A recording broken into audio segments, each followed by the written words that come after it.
Tom Moller. This is the 94.7 FM The Word Book Club, and my guests are known as the Warrior Sisters. One was a drunk, the other was a junkie. That's their book. That's the title of their book. And with me are Kelly Ryan, who's in studio with me, and Karen Bird, who is joining us on Zoom. It's really good to have you both with us. Thank you for inviting us. I'm very excited to be here. I've known you now because I've interviewed you on radio several times, and we've talked about the book, but we've talked about other things going on in your life. And while we did talk about the book, this is really the first time I've had a chance to read it all the way through. And as you know, I read the books before I do interviews. And I want to tell you something I've observed. You tell me, in fact, let me, now, Karen, Karen, you're the older of the two, right? Yes, I am. I'm sorry to reveal that. Okay. Okay, I'm going to start with you on this question. And then how far down the line of four sisters are you? I'm the third born. You're the third. Mm-hmm. Okay. So let me jump to the top of this thing now. I can tell in reading the book, first of all, Karen, you really love each other, don't you? Yes. I love my sister, all my sisters, with all my heart. But Kelly and I have had a bond since we were very young. People used to mistake us as twins, and we would just go along with it and go, yeah, okay. But I have to say, Kelly's, she's a really special woman. The relationship I have with my sisters is probably the most special thing in the world to me.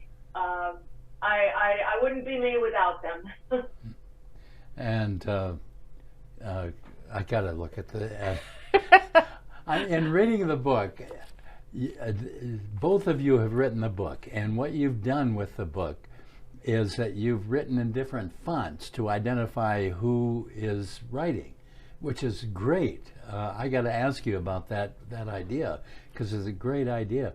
So, in other words, when I would be reading what you're saying, Kelly, and what you're saying, Karen, I would have to look at the back flyleaf to visualize who I'm talking to.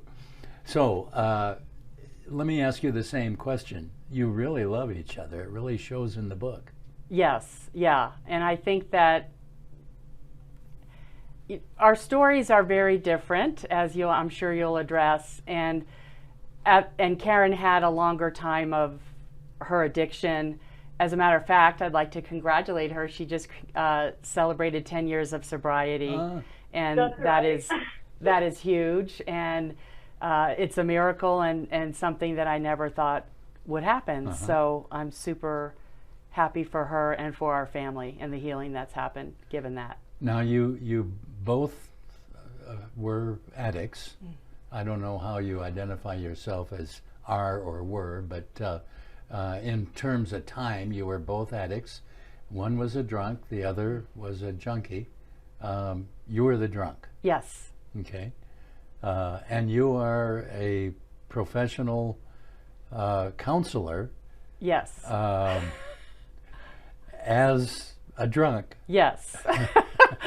So I'm a licensed marriage family therapist. Okay. I've spent over 30 years working with adolescents and young adults in family systems. And honestly, I think that my adolescence launched me into having special compassion and empathy for parents and family members, given what our family experienced. And I had a variety of different roles as a therapist, some direct services, some marketing and business development, and representing treatment centers and for mental health and substance abuse for adolescents. And so when I was in my marketing role, I had an opportunity to represent therapeutic boarding schools for children, wilderness programs and things like that.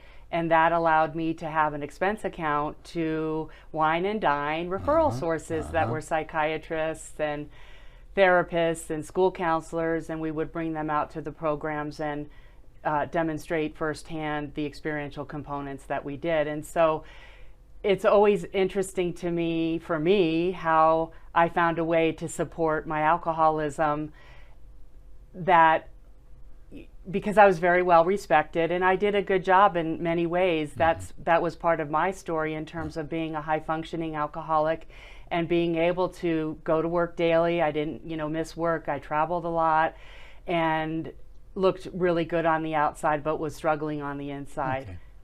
And I was going to use that term, high functioning alcoholic.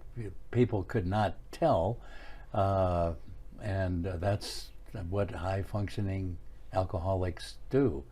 You, on the other hand, now, what a contrast, right? I know. It is. It is. So one was a drunk, one was a junkie. Yeah. So you were much more visible, let's say. Yeah, I was. And not all of us have to go to the basement floor to get sober, which is a big, big thing to remember for everybody. I did have to do that. Mm-hmm. I actually started drinking way earlier than the drugs, and I knew drinking was an issue when I was a teenager. As I got older, there were car accidents, all this and that, and actually when the drugs came in, I was like, well, you can't smell it. I'm not going to wreck cars, this and that. It actually, it was a progression, but I was relieved to not be drinking. I thought I was sober for the first 3 years that I was doing drugs. I'm like, oh, I'm sober, I don't drink. Well, yeah, and it ended up, that's a progression also. It ended up, that I no longer worked. I wasn't employable. I couldn't hold a job. I couldn't get a job. Not that I had time for one. I was very busy out there. Takes all your time to stay supplied with drugs and a lot of people and stuff like that. So, yeah, that's what happened. And my life ended up just totally over, done. Mm-hmm. I wanted it done. Yeah. How many years were you on the street? Well, I can tell you that I always had my home, but I was afraid to come here. There was an anxiety about being home for me. So the last 2 years of my addiction, I spent, hanging around on the street and staying in different hotels and stuff like that, because I was actually very psychotic and couldn't come here. Yeah. So. Yeah. And 2 years. And I noted that you really do love each other, and through that whole period of time, I know that you taxed Kelly's patience, perhaps, but the love for each other really shows in this book.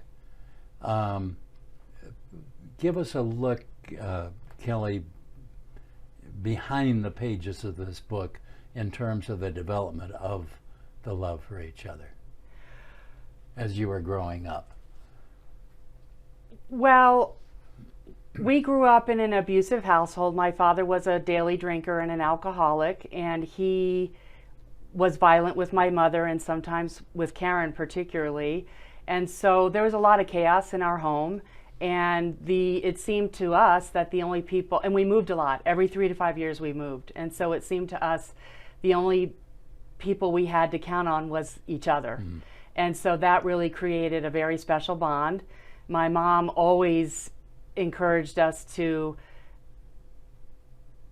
defend one another if somebody was being teased in school, or, that you're sisters, you need to take care of one another. And so that was a value that we had as a family. And right or wrong, good or bad, we protected each other no matter what. And now, is so that all four, or is that the two of you? it was all four of us, but particularly Karen and I. And the things that happened, I would lie for her. I would know where her drugs were hidden, and my mother would ask me, she found a bong one time, and my mother said, "What is this?" And I'm like, "Oh, Karen's going to beat me up if I tell her," and so we kept secrets for one another, and that's not at all uncommon for family members with addiction. And so those patterns were alive and well throughout our adulthood. And the line between what I would think was helping versus rescuing is a fine line. And I got sober first, and I had 5 years of sobriety when Karen was really off the rails. And because of my profession as well as my sobriety, my mom really counted on me to problem solve. And there were many times that we tried to help Karen. She would call me hysterical and cry and ask for help. I would line up a treatment intervention for her, and then she would ghost me. And I realized after maybe the third time that she needed to be on the phone, and I would be happy to coordinate that and schedule that, but she needed to have some skin in the game and own the process. And then that was one boundary that I set that what seemed to be a healthy boundary, where the responsibility was really put on her to show up if that's really truly what she wanted. We would provide the pathway, and I certainly had the resources to do that with the contacts that I had and the treatment centers that I knew.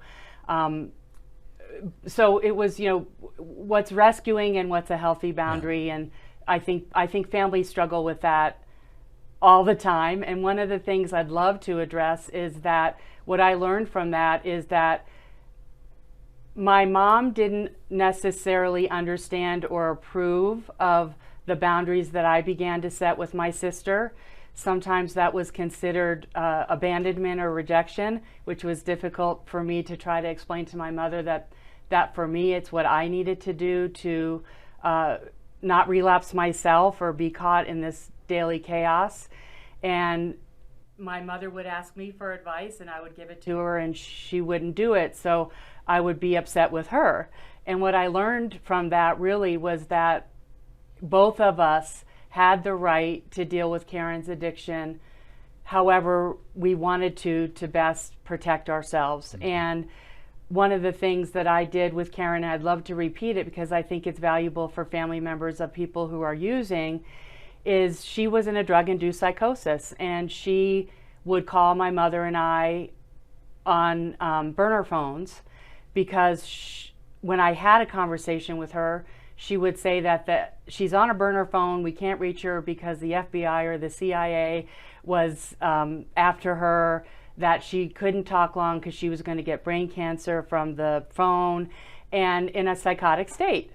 And so I did that, and every time I would have those conversations, I would try to rationalize with her and say, the FBI is not after you, you don't have brain cancer. And I would hang up in an agitated state, absolutely concerned. And my mom would have similar phone calls, and then they would call me, and my stepdad would say, your mother's crying herself to sleep, what can you do? Yeah. And so I had a double whammy with anxiety from all areas. And I got some counsel, and really so what I had said, the counsel that I received was, when Karen called me, I would say, Karen, I love you. It's great to hear from you. Do you want help for your drug problem? Well, you can imagine how that went. Not well. A lot of expletives. And she hung up. So we did that 3 times. Karen, I love you. It's great to hear from you. Do you want help for your drug problem? And the 3rd time, she stopped calling me. And that is really, I didn't know what the result was going to be, but that was my way of getting some peace, because I realized who's really the crazy one. I'm the one trying to rationalize with a psychotic person who's not in their right mind and highly impaired, and that I had some choices to make around whether I wanted to continue to do that or not, because it was much more upsetting for me. Karen didn't even remember those phone calls. Yeah, sure. And so, and with my mother, you know, she felt to some extent that I was abandoning her, and we worked through it, you know, and I understood that my mother needed to hear her voice regardless of whether she was in a psychotic state or not, just to have the comfort of knowing she was alive. So it was a great learning tool for our whole family. Let me ask you, Karen, you were the oldest of the four. You were third way down. It sounds to me like she was functionally the older of the two of you, and treating you. Did you view her as older and more functional than you? No, but she was put in that position, yeah, when we were younger. She was always the one that, you know, watch out for your sisters when we would go out. So she was burdened with a lot of that. I never viewed it, I'm always the oldest, I'm always in charge. But, you know, I wanted to add one thing, though. I wanted to say, when you asked about the love between the sisters, our family, we have a huge extended family from on my mother's side, and we spent a lot of time with them. So there was always a lot of love in our family, and my mother really fostered that amongst us and always took us to be with our extended family, you know, summer vacations and stuff like that. So there was always a lot of love there. Your personalities really, I believe, showed through in the writing of the book, and you know, I see you as kind of the buttoned down,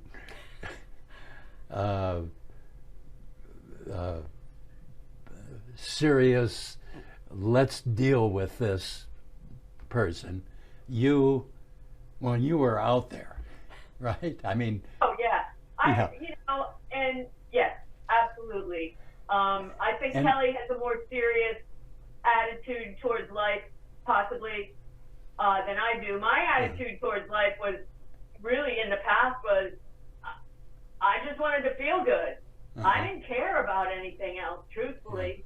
It got to the point with the drugs, that's all I really cared about was, and when, you know, I could wing I'm winging it, you know?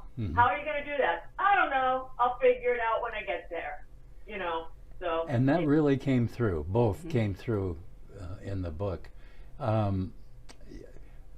My question, let me ask you first, Karen. In the writing of the book, did you write what we read, or did you record it into a recorder? No, I actually wrote it not on a computer. I wrote it with a pen and paper and a spiral notebook, because I'm still very old school. And there was quite a while I was afraid of computers too. I wasn't like touching them, you know. So, but yes, I wrote the book out, word, you know, in a spiral notebook. And so that's Kelly, how it works for me.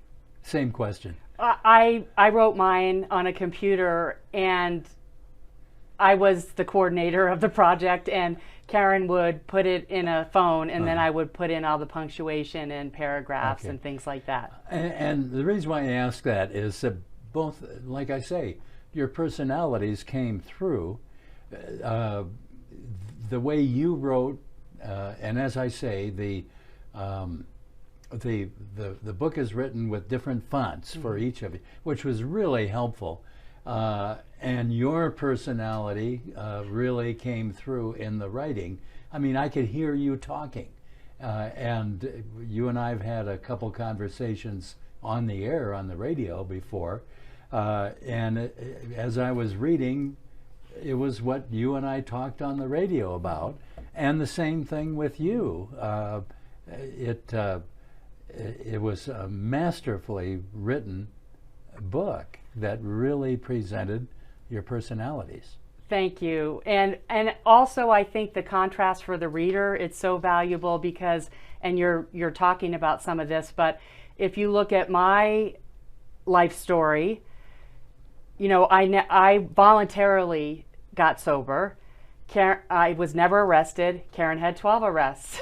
I voluntarily got sober. Karen was mandated to treatment. I never had a DUI. Karen had multiple DUIs. So there's a lot of great contrast in the book that I think any person who's either had a family member, a friend, a colleague, a coworker, or themselves can really relate to one or the other. Mm-hmm. And the value for my story is I graduated high school a year early. I got straight A's. I was cum laude. I got my master's degree. I mean, I know how to perform well, and yet I was being eaten up inside, and I had a huge hole in my soul. And my marriage of 15 years, where I've been married 33 years now, but of 15 years was crumbling, and the pain that I caused my husband. So, I was the person that's the therapist, the doctor, the nurse, the teacher, and the people that go to work on a daily basis but really struggle with alcohol, and it's ruining their lives. Karen, even for our whole family, I mean, it was clear that she had a problem because she struggled from 14 in and out of psychiatric hospitals as a teenager all the way through, and yet still really functioned selling timeshares in certain ways. Mm-hmm. until she didn't. Mm-hmm. Yeah. Yeah, go ahead. You had something to say. Add to that, it popped into my mind when Kelly was speaking. Really, what I did through life was fake it. That's what I did. I watched people to see what normal must have looked like or felt like, or what I was supposed to be doing. I was supposed to have a job. I was supposed to do this. I was supposed to earn a living. But I felt like my life was this long, drawn-out movie, and I was waiting for it to start. Waiting and waiting and waiting, and it just felt like I was this complete chameleon, that I didn't know who I was, which happened to be true. That was the truth. And then when I learned who I was, which, by the way, I learned that through Jesus. That's how I learned who I was. Mm-hmm. And I felt like my life finally started then, and I've grown in that for 10 years. And there's a lot of there's that in the book also, because that's the turning point of my life. Yeah. Yeah, and you reflect that. You just said that your life was a movie that you were waiting, or a movie that you were waiting for your life to start. Yeah. That is the perfect description of why I could tell how you were both so descriptive, what was going on in your minds during these things. Your book really gives us an inside look. What I think you were going to say, you were going to ask me what I took away from the book. The book really gave me an inside look on what goes on in the minds of both of you, and it is so descriptive, and that's why I think I could identify you as kind of the therapist, the doctor, let's consider this, let's straight and narrow, even though underneath that you were, and you use this terminology, I don't, a drunk, mm-hmm. and that's it. And on the other hand, you were, I'm just having fun. That's it. But you really so beautifully and clearly point out in the book what was going through your mind at the time. And I've never read a book that was that clear and that honest mm-hmm. and open. Let me ask you first, Karen, what speak to that. Well, I believe in passing on what was given freely to me, and I am a member of a 12-step program, which I go to meetings, and I'm involved in my church and all. But I know that there is so much out there today. It's not just alcohol and drugs. There's stuff in our lives that is hard to overcome for everybody, and without the honesty, like being painfully honest. Well, first I had to be honest with myself. That took me a long, long time. once I became honest with myself, where I looked at who I really was, it was, I wanted to share all of it, the ugly and the beautiful, because all of that is in life. And there was a lot of ugly stuff, but it didn't, in the end, it doesn't define me. Things that have happened to me in my life are not who I am. You know, none of that define me. And unless people really know and understand the truth, which is not sugar-coated, you know, then they will relate to that, because everybody has this stuff in their background, whether it's drugs or alcohol or sexual abuse or other stuff like that. Everybody goes through something, and I just wanted to be clear that you don't have to sugarcoat it, you know. Being honest helps you heal. And you, Kelly, I when I say that you are the therapist, the doctor, that was not a, the book didn't just portray you as that. Yes. The book showed your love for your sister.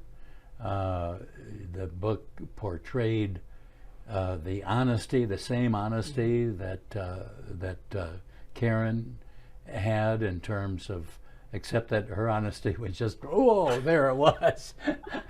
Your honesty was a little more acceptable, middle class, but look, I was a functional alcoholic, and this is the way I was feeling. This is the way I felt about my responsibility to my sister, and so forth. So tell us about your own view in terms of presenting yourself in an honest sort of way. Well, it never occurred to either of us that we felt the book was divinely guided, and as Karen said, didn't want to sugarcoat anything. And the feedback that we constantly get from the readers is, number one, it's conversational, as if we're having a cup of coffee in the kitchen. Number two, it's raw. Number three, it's honest. Number four, it's funny. And number five, we showed a great deal of vulnerability. And we never considered doing anything other than that. Yeah. And so it just was something that was genuine on our part. And the only thing I asked Karen twice about was, are you sure you want to put your mugshots in the book? Because I would never have done that. And Karen said, oh yeah, I want to put my mugshots in the book because I want people to see what it looks like. So it just wasn't, it was never a thought. The only concern I had was how my mom, I didn't want to hurt my mom in any way, shape, or form, because she's our champion and hero. So that was my only concern in writing the book, in terms of being genuine. And how people perceived me was never a concern, which is actually a change for me, you know, but it really wasn't a concern. We stay grounded in wanting to make a difference, wanting to inspire hope, wanting to let people know that no matter how far down you've gone, there's always a way out, and to keep searching. And so we stayed grounded in those goals, and I think it worked. I think there's great value in, you know, what you've addressed regarding the book. The other thing that we had is, if it was Karen's chapter, I would always put a blurb at the end, and if it was my chapter, she would put a blurb at the end. And I think it shows readers the extent, our perceptions of one another and what was going on in our lives at the time. And, you know, Karen, my mother and I are out of our minds with concern, and Karen writes in her part, when I'm addressing some of that and the interventions we tried and how we tried to support her, she said, I wasn't aware of it, and if I had been, it wouldn't have mattered. That's a tough truth. That is a very, you know, insightful truth. Yes. Yeah. And so it's those types of things that we added in the book, from the person's perspective of what it was like for us. You know, Karen had no idea I was struggling with alcoholism. Sure. My life looked great. I was rollerblading, I was having fun, I was traveling. You know, my world looked fairly glamorous and fun. On an expense account. Yeah, on an expense account. Grateful for it. Now, Karen, I want people to take a good hard look at you on the Zoom here. on the Zoom feed. Look at her now, and in that book you will see her mugshot. Oh, and boy, yeah. what a difference! What a difference, What a Karen. difference 10 years makes, right? Yeah, well, sober for 10 years. Yeah. That's just wonderful. And Kelly, you've been sober how long? 18. 18. And back to you, Karen. What do you want to see happen with this book? Who do you want to see read the book, and what do you want to see happen with the readers? Well, you know, I think there is, like Kelly was saying before, there's something in it for everybody. I know there's nobody in this world that is not affected by the world, whether, like we were saying before, drugs, alcohol, or other strongholds that might be in their life. What I would love to see happen when somebody reads this book, either a family member or somebody who's afflicted themselves, is a light to go on. Just a moment of clarity that they read something that really resonates with them, and they go, that is exactly how I felt. How did they know that? How did the person writing this understand that I felt like that? So they know two things. They know they're not alone. They know they're never alone, because so many alcoholics and addicts, there's so much shame and guilt and whatnot that you try to manage things, you try to control things, and you just can't. And that the second thing, well, first thing is that they're not alone, and the second thing is that if you have been to the point where you have tried every human thing possible, there's one thing left, and that is, for me, that is Jesus. Coming to know Jesus, my relationship with him made things I had heard for years clear. I finally understood, because I tried to get sober for a long time. This was not, this wasn't a fun and games kind of thing. This was life or death. And I tried many times and couldn't do it. So without him, I hope they turn to him. That's what I hope. That would be the second thing I hope, that they turn to Jesus. And that really shows up in the book strongly, and I appreciate that. Let me ask the same question to you, Kelly. What do you want to take place in this book? What do you want people to get from the book, and how they can, what should happen with them? It's much like what Karen said. I would encourage the reader to take some risks, share some of their own personal story with someone, use some discernment around that, and be ready for the unexpected gifts that come. The book is Warrior Sisters. One was a drunk, the other was a junkie, by Kelly Ryan and Karen Bird. Kelly is in studio with me here, and Karen is in Florida, right, Karen? On Zoom. And you have been seeing on the screen here how you can purchase this book. And we're just so pleased to offer this as part of the 94.7 FM The Word Book Club. And be sure to look at Kelly's mugshot. Karen's mugshot. I mean, Karen's mugshot. Yeah. See how quickly she defended herself on that? And as I say, when I read the book, I just keep having to look in the, and I still have to do that. I'm thinking, oh, good, I'm talking to Kelly. Thank you so much for being with us. I appreciate it. It's a pleasure. And Karen, thank you so much for being with us. Thank you, Tom. It's so nice to see you again, and so happy to be here with you guys. This has been the 94.7 FM The Word Book Club.